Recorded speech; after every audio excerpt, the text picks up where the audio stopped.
China میں کیسی کیسی خبریں آ رہی ہیں. پتہ ہے آپ کو چائنا میں جو اصل نقصان ہو رہا ہے نا وہ دنیا کے سامنے نہیں آ رہا, دنیا کے سامنے نہیں آ رہا, کیونکہ واٹس ایپ بند اور فیس بک بند.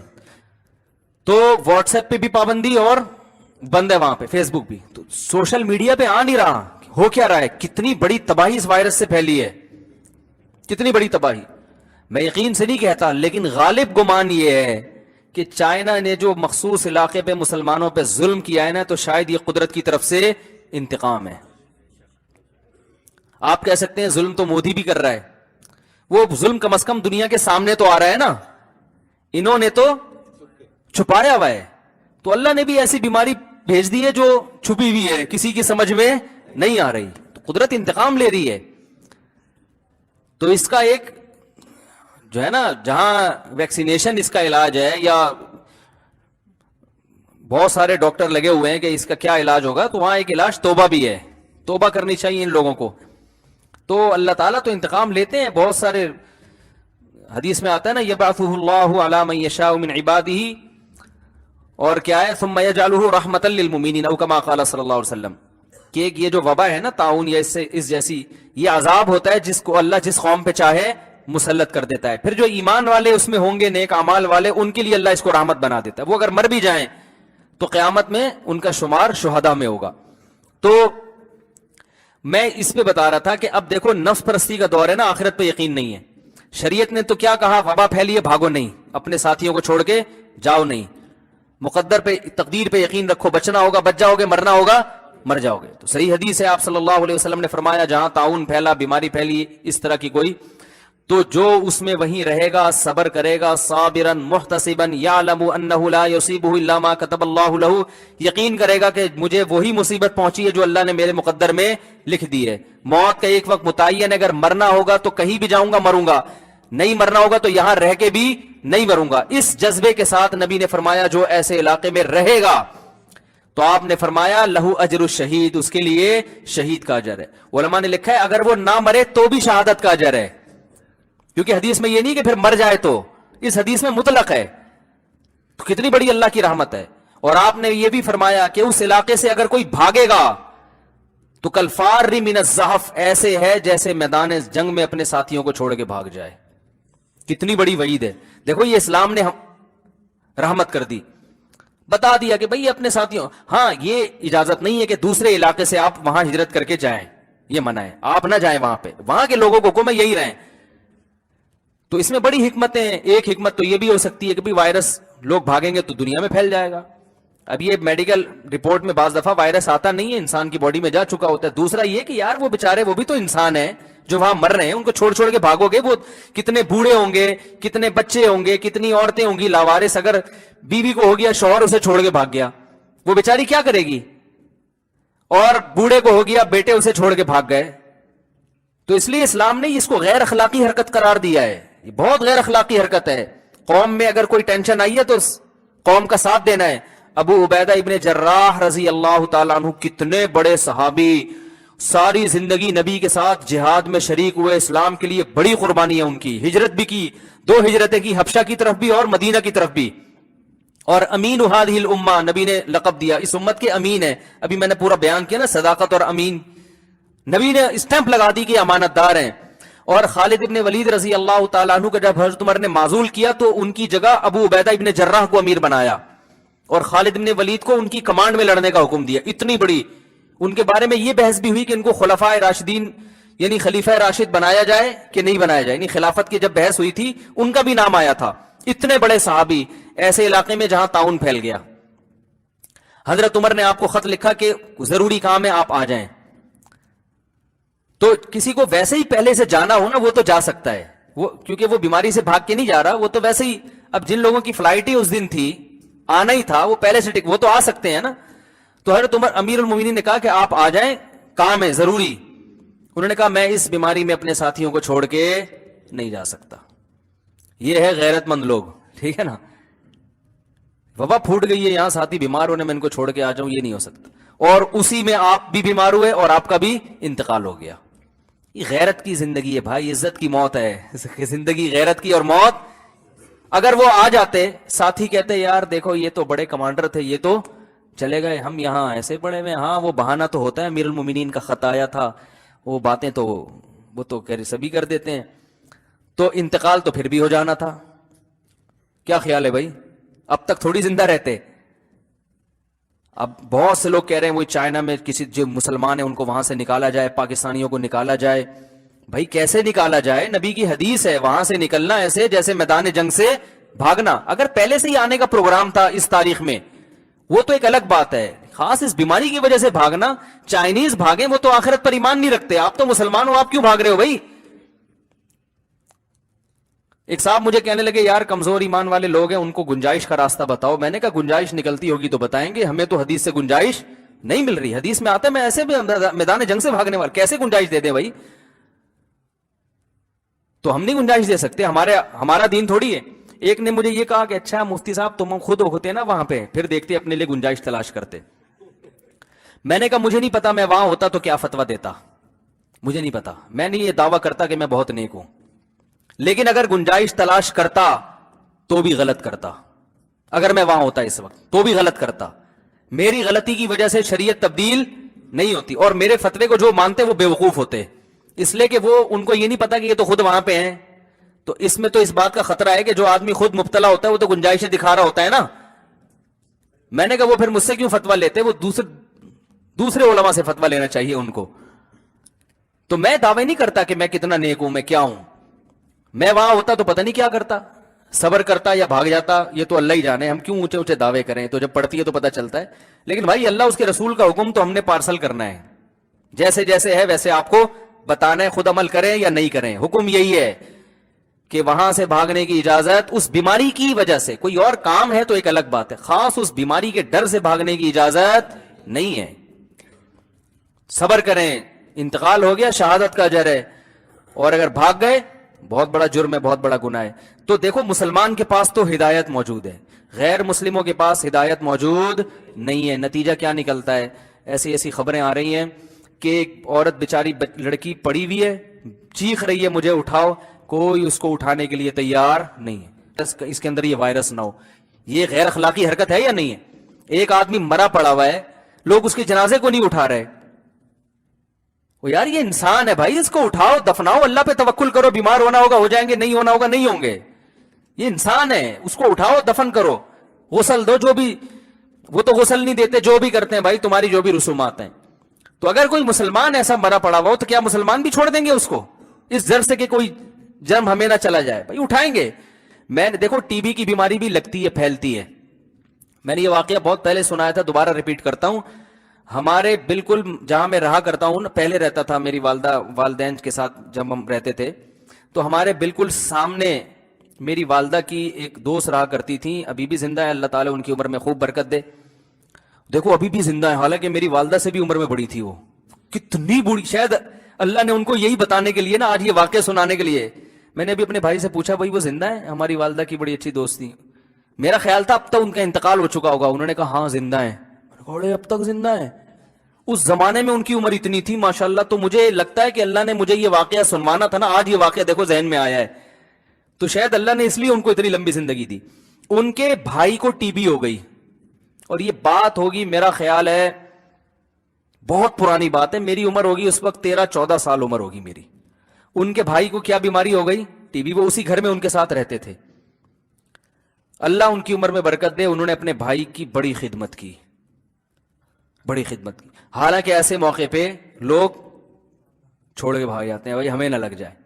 اچھا میں چھوٹا تھا, میں ان کے گھر جایا کرتا تھا. تو اب احتیاط یہ تو کی جا سکتی, آپ کسی کے ایسے گھر نہ جاؤ جس کے ٹی بی لگی ہوئی ہو نا. اور اس وقت یہ ٹی بی کے اتنے زیادہ علاج دریافت بھی نہیں ہوا تھا, جب تو بہت ٹی بی کوئی لا علاج مرض نہیں رہا. پہلے تو لا علاج تھا, یہ ٹی بی کا موت ہی تھی. تو میں ان کے گھر جاتا تھا, میں دیکھتا تھا کہ وہ اپنے بھائی کو, وہ بیچارہ سوکھ کے نا ہڈیوں کا ڈھانچہ بن گیا, گود میں اٹھا کے لے جاتی واش روم میں. غریب لوگ تھے, زیادہ پیسے والے بھی نہیں تھے. گود میں اٹھا کے لے جاتی, اس کا واش روم صاف کرنا. اس کو, بھائی کی عمر اچھی خاصی تھی, 22-23 سال تو عمر ہوگی اس کی, لیکن وہ بیچارہ ایسا ہڈیوں کا ڈھانچہ بن گیا. اسی کے جہاں بستر تھا نا, اسی بستر کے ساتھ اپنا بستر, کہ اسے کسی بھی وقت کسی چیز کی ضرورت پڑ سکتی ہے. میں کہتا تھا یار دیکھو میں آبزرو کرتا ہوں الحمدللہ بچپن سے چیزوں کو کہ اسلام نے کیسا پیارا حکم دیا کہ جس جگہ وبا ہے وہاں سے بھاگو مت. تو یہ بہن اگر اپنے بھائی کو چھوڑ کے بھاگ جائے تو یہ تو بیچارہ جیتے جی مر جائے گا نا. ایسے موقع پہ ہی تو جو ریلیشن ہے اس کا پتہ چلتا ہے. بعض لوگ کہتے ہیں حدیث میں آتا ہے فرا من المجزومی فرارک من الاسد, کہ جزام کے مریض سے ایسے دور بھاگو جیسے شیر کو دیکھ کے بھاگتے ہو. تو یہ میرا خیال ہے اجنبی لوگوں کو ایسے بھاگنے کا حکم ہے, اس کے جو لوگ گھر میں اس کے ساتھ رہتے ہیں ان کو بھاگنے کا نہیں ہے کہ تم اپنے مریض کو چھوڑ کے ایسے بھاگ جاؤ, وہ اس کو چھوڑ کے بھاگو گے وہ بیچارہ کیا کرے گا. تو یہ تو عام لوگوں کو ہے کہ بلا وجہ جزام کے مریض سے جا کے عید نہ ملے جا کے نا, وہ جزام کی بیماری لگتی ہے تو وہ بلا وجہ جا کے چمٹ کے نا. اب آپ کوئی ٹی بی کا مریض ہے جا کے اس کی ناک میں باقاعدہ سانس لے رہے ہو جا کے ایسے معانقہ کر رہے ہیں آپ اس سے, تو یہ تو غلط ہے نا. لیکن جو اس کے باپ ہے ماں ہے جو گھر میں رہتے ہیں, دیکھو چکن پاکس خسرہ بچوں کو گھروں میں نکلتا ہے تو ہم منع کرتے ہیں بھائی جس گھر میں نکلا ہو اس گھر میں بچوں کو نہ بھیجو. لیکن کیا اس گھر میں ابا آنا چھوڑ دیں, ماں اس گھر سے بچوں کو چھوڑ کے بھاگ جائے, اس بچے کے دوسرے بہن بھائی بھاگ جائیں وہاں سے؟ یہ اخلاق اور مروت کے خلاف. اس سے مریض کو اور تکلیف ہوتی ہے. اس میں توکل, اے اللہ لگنا ہوگا لگ جائے گا, نہیں لگنا ہوگا نہیں لگے گا. تو اس خاتون نے, میں تو دیکھتا ہوں, میں کہتا ہوں شاید ان کا یہی عمل آخرت میں ان کی نجات کا ذریعہ بن جائے. تو وہ انہوں نے اپنے بھائی کی خدمت کی ایسا خطرناک, اتنا کھانستا تھا وہ, ہم جاتے تھے ہمیں ڈر لگ رہا ہوتا تھا, ہم بھی نکل لیتے, ہم چلے جاتے گھوم پھر کے آ جاتے یار چلو سلام دعا کر لیتے ہیں پڑوسی ہیں. تو ہم بھی بچے ہوئے الحمدللہ, اللہ کا بڑا فضل ہے. کئی دفعہ درجنوں دفعہ گیا ہوں گا میں, اور قریب جا کے بیٹھا بھی, خیریت بھی پوچھی, بھائی خیریت سے ہیں, طبیعت ٹھیک ہے, گھوم پھر کے آ گئے. تو وہ خاتون نے بھی خدمت کی, پھر بیچارے کا انتقال ہو گیا, لیکن ان سے جو ہو سکتا تھا انہوں نے کیا. وہ آج تک زندہ ہے ماشاءاللہ, اب بھی رپورٹ ہے کہ ماشاءاللہ حیات ہیں. تو یہ حدیث میں جہاں یہ آتا ہے نا بیماریاں لگتی ہیں, وہاں یہ بھی آتا ہے کہ نہیں لگتی ہیں. حدیث میں یہ بھی آتا ہے لا عدوى ولا طیرہ, بیماری ایک دوسرے سے نہیں لگتی. اب علماء نے کہا ہے کہ حدیث کی تشریح میں علماء گئے ہیں کہ بھائی ایک طرف نبی صلی اللہ علیہ وسلم خود فرما رہے ہیں کہ لگتی ہیں, اور ایک طرف فرما رہے ہیں نہیں لگتی. تو مطلب یہ ہے کہ لگتی تو ہیں مگر اتنی نہیں جتنا تم سمجھتے ہو. اس میں اللہ پہ توکل بھی کرنا پڑے گا. جب اللہ چاہے گا تو لگے گی, نہیں چاہے گا تو نہیں لگے گی. یہ مطلب ہے لگتی ہے اللہ کی مرضی سے. تبھی کہیں وبا پھیلتی ہے تو اکثر آبادی بھی ہلاک نہیں ہوتی, اکثر لوگ بچ جاتے ہیں. سمجھ رہے ہیں, کہیں بھی وبا پھیلتی ہے نا تو ایسا نہیں ہوا وبا میں کہ 51% آبادی کہیں کی ہلاک ہو جائے, ایسا کبھی نہیں ہوا. 10%, 5%, 4%, 1%, بلکہ اس سے بھی کم. تو زیادہ تر بچنے والوں کا ریشو زیادہ ہوتا ہے. ایک صحابی آئے رسول اللہ صلی اللہ علیہ وسلم سے عرض کیا, یا رسول اللہ ایک اونٹ خارشی ہوتا ہے تو وہ میں اونٹوں میں چھوڑتا ہوں تو باقیوں کو بھی خارش لگ جاتی ہے. آپ نے فرمایا پہلے والے کو کس نے لگائی؟ جیسے پہلے والے کو اللہ نے لگا دی نا اپنی مرضی سے, تو دوسرے کو بھی اللہ نے اپنی مرضی سے لگائی ہے, چاہے یہاں سے جرثومہ لے کے وہاں بھیج دیا ہو یا آسمان سے بھیج دیا ہو. تو بیماریاں ایک دوسرے سے ٹرانسفر تو ہوتی ہیں مگر اللہ کے حکم کے بغیر نہیں ہوتی. تو غیر مسلموں کا تو اللہ پر ایمان نہیں ہے تو وہ تو پاگل ہو جاتے ہیں. ہم کہتے ہیں بھائی اللہ چاہے گا تو لگا دے گا, نہیں چاہے گا تو نہیں لگائے گا. تو احتیاط کا حکم ضرور ہے. احتیاط اتنی کافی ہے کہ آپ اس علاقے میں نہ جائیں, لیکن اس علاقے میں پہلے سے ہوں تو وہاں سے بھاگنے کی اجازت نہیں ہے. ورنہ یہی غیر اخلاقی کام ہوں گے کہ چائنا نے تو بارڈر بند کر دیا, ورنہ آپ دیکھتے پورا چائنا خالی ہو گیا تھا. اگر حکومت بند نہ کرتی نا, چائنا نے پابندی لگا دی نا دنیا بھر میں چائنیز کے جانے پر, اگر چائنا یہ کام نہ کرتا تو آپ کا کیا خیال ہے چائنا میں لوگ رہتے؟ پوری دنیا میں تسلی سے وہ جراثیم پھیلا کے آتے. یہاں بھی چائنیز بیٹھے ہوئے ہوتے آدھے بیانات, اتنی بڑی آبادی ہے کہاں جاتے, کہتے آج چلو مفتی صاحب کا بیان سنتے, اگلے بیان میں پتہ نہیں ہم قابل ہوتے کہ نہیں ہوتے. تو وہاں کی گورنمنٹ لوگوں کو روک نہیں پا رہی ہے, اسلام نے روک دیا. ان کے پاس موٹیویشن کی کوئی چیز ہی نہیں ہے. وہ لوگ کہیں کیوں رکیں, وہ کہیں گے بھئی غیر اخلاقی, تو غیر اخلاقی کرنا کیا ہوگا, اس اخلاق سے جب جان ہی جا رہی ہے تو کیا کرنا ہے ایسے اخلاق کا. تو وہمی ہے, قوم اپنے لوگوں کو چھوڑ کے بھاگ رہے. ایک بچی پڑی ہوئی چیخ رہی ہے مجھے اٹھاؤ, کوئی اٹھانے والا نہیں ہے. تو حکومتی اہلکار ہیں جو یہ کام کر رہے ہیں, لوگوں ایک دوسرے, یہاں پتہ چلتا ہے آزمائش کا. تو اس لیے بھائی جو آزمائش اللہ کی طرف سے آئی ہے مقدر سمجھ کے انسان اس کو برداشت کرے. کیونکہ دیکھو بنی اسرائیل کی قوم کا واقعہ اللہ نے بیان کیا کہ وہ جہاد کے لیے نہیں نکل رہے تھے نا, اللہ نے ان سے کہا نکلو. وہ کہہ رہے مر جائیں گے بھائی. ٹھیک ہے نا. تو اللہ نے ان کو کیا کیا, فقال لهم اللہ موتو, قرآن میں آتا ہے کہ اللہ نے کہا مر جاؤ, سارے مر گئے. پھر ثم احیاہم, اللہ نے پھر سب کو زندہ کیا. پھر اللہ نے فرمایا دیکھو میں تمہیں ویسے بھی مار سکتا ہوں. تو تمیز سے ایک بات سمجھ میں نہیں آتی نا جن کے, ان کو پھر اس طرح سے فطرت سمجھاتی ہے. تو اللہ نے ان سے کہا کہ میں دیکھو اس طرح بھی تمہیں مار سکتا ہوں, لہذا چلے جاؤ جہاد میں. جس کو مارنا ہوگا مار دوں گا, بچانا ہوگا تو بچا لوں گا, اور اگر مارنے پر آ گیا نا, نہیں بھی گئے تو یہاں مار دوں گا تمہیں میں. تو انہوں نے کہا اب جائیں گے. بڑی بہادری سے جا کے وہ پھر بھی ان میں کچھ گڑبڑ نکلی. تو موت زندگی اللہ کے ہاتھ میں. ایسے موقع پہ یہ سوچا جاتا ہے بھئی جب اللہ کا حکم ہے تو صبر کرو. تو اللہ نہ کرے کل یہاں بھی کوئی بیماری پھیل سکتی ہے, اللہ بچائے ہم سب کو. تو بھائی یہ تو کسی بھی طرح سے موت تو ایک دن آنی ہے. تو چائنا میں یہ اس لیے بھی اتنی بڑی تباہی آئی ہے کہ یہ بچے روکتا ہے. تو اللہ بھی ان کی آبادی کو اس طرح سے ختم کرے گا. ٹھیک ہے نا. ایک بڑے عالم نے ایک تحریر لکھی تھی کہ یہ جو لوگ کہتے ہیں نا آبادی گھٹاؤ, نسل بڑھ رہی ہے, تو ان سائنسدانوں کو یہ نہیں معلوم کہ فیوچر میں قدرتی حادثات کیا ہونے والے ہیں جن سے نسلیں گھٹیں گی. سمجھ رہے ہیں نا. کیا پتا مستقبل میں کون سی بیماریاں پھیلیں, وبائیں پھیلیں جس سے نسل ختم ہو. پھر لوگ پچھتائیں گے یار یہ تو آبادی گھٹنا شروع ہو گئی. گھٹے تو بہت خطرناک کام ہو جاتا ہے نا پھر.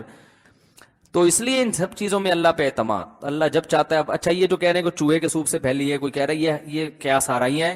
ایسے موقع پہ لوگ جو ہے نا فیس بک اور یوٹیوبیے جو ہے نا یہ دبا کے ویورز بڑھاتے ہیں اپنے. ایسی ویڈیو آ رہی ہیں چمگادڑ لٹکا ہوا ہے, سوپ پی رہا ہے, چمگادڑ سے کورونا وائرس, دھڑا دھڑ ویورز آ رہے ہیں نا. تو چمگادڑ کو لوگوں نے حقارت کی نگاہوں سے دیکھنا شروع کر دیا. تو یہ سب ہوائی باتیں, ان کی کوئی دلیل نہیں ہے. کیوں پھیلا, کیا پھیلا, ہمیں نہیں معلوم. ہر چیز سائنسدان ٹریس بھی نہیں کر سکتے, ڈاکٹر کی علم میں بھی نہیں ہوتی. آ جائے گی, اللہ نے چاہا تو ویکسینیشن ایجاد ہو جائے گی, لیکن جب تک ایجاد نہیں ہوتی تو صبر کے علاوہ کوئی چارہ نہیں. اور چائنیز کے آنے پر پابندی لگاؤ. اگر کوئی چائنی جہاز میں آیا بھائی میں تو جب بھی کہیں کسی بیرون ملک سے آ رہا ہوتا ہوں نا, خاص طور ملیشیا اور یہ تائی لینڈ وغیرہ, چائنیز بھرے ہوئے ہوتے ہیں اس میں, دبا کے چائنیز ہمارے ملک میں آ رہے ہیں. تو یا تو ایسے علاقے سے آئیں جہاں وبا نہیں پھیلی ہوئی, اور اگر ان کا پورا بھائی یہ تو پتلی گلی سے نکل کے کہیں سے بھی آ سکتے ہیں نا. تو حکومت کو چاہیے فی الحال ان کے لیے پتلی گلی سے نکلنا اس لیے بھی آسان ہے, خود پتلے پتلے سے چھوٹے چھوٹے سے ہوتے ہیں. ہمارے پنجاب کے لوگ ہوتے ہیں تو وہ پتلی گلی سے نکل ہی نہیں سکتے. وہ صحیح ہے, لسی پینے والے, پائے کھانے والے.